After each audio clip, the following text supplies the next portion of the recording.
পবিত্র মাহে রমজানের দ্বিতীয় দিন সংযম, আত্মশুদ্ধি আর ইবাদতের এই মাসকে ঘিরে ভক্তদের শুভেচ্ছায় ভাসালেন দেশের তারকারা। সামাজিক যোগাযোগ মাধ্যমে ছবি আর বার্তার মাধ্যমে তারা জানালেন ভালোবাসা, কৃতজ্ঞতা আর সম্প্রীতির কথা। পবিত্রতার আবহে নিজেকে মেলে ধরলেন ঢালিউড চিত্রনায়িকা পূর্ণিমা। বোরকা পরা একটি স্থির চিত্রে তিনি লিখেছেন রামাদান মোবারক। নির্ভার হাসিতে ভক্তদের জানিয়েছেন পবিত্র মাসের শুভেচ্ছা। পোস্টের মন্তব্য ঘর ভরে গেছে অনুরাগীদের ভালোবাসায়। রমজান মানেই আত্মসংযম আর আমলের মাস, এমন বার্তাই দিয়েছেন অভিনেতা মিশা সওদাগর।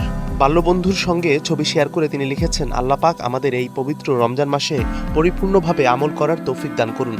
তার পোস্টে ছিল প্রার্থনা, বিনয় আর আত্মশুদ্ধির আহ্বান।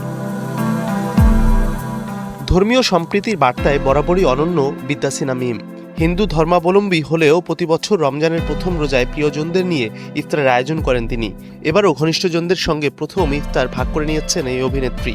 ছবি শেয়ার করে লিখেছেন, প্রিয়জনদের সঙ্গে এই মুহূর্ত ভাগ করে নেওয়ার আনন্দ, একসঙ্গে থাকার সুখ এবং স্রষ্টার অগণিত নেয়ামতের জন্য তিনি কৃতজ্ঞ। নতুন মাস, নতুন প্রার্থনায় সামিল হয়েছেন অভিনেতা তৌসিফ মাহবুব। পাঞ্জাবি ও টুপি পরা ছবি পোস্ট করে তিনি লিখেছেন, এই পবিত্র মাস আমাদের হৃদয়কে নরম করুক, আত্মাকে পরিশুদ্ধ করুক আর দোয়াগুলোকে কবুল করুক। রমজান মোবারক। তার বার্তায় ছিল আত্মিক প্রস্তুতি আর আধ্যাত্মিকতার ছোঁয়া। 90 দশকের জনপ্রিয় ব্যান্ড আর্কের ভোকালিস্ট হাসানও জানিয়েছেন রমজানের শুভেচ্ছা। সামাজিক যোগাযোগ মাধ্যমে তিনি ছড়িয়ে দিয়েছেন ভালোবাসা ও সংযমের বার্তা। রমজানের প্রথম দিনেই তারকাদের এমন বার্তায় সামাজিক যোগাযোগ মাধ্যম ভরে উঠেছে পবিত্রতার আবহে। Mazharul Tamim, star entertainment.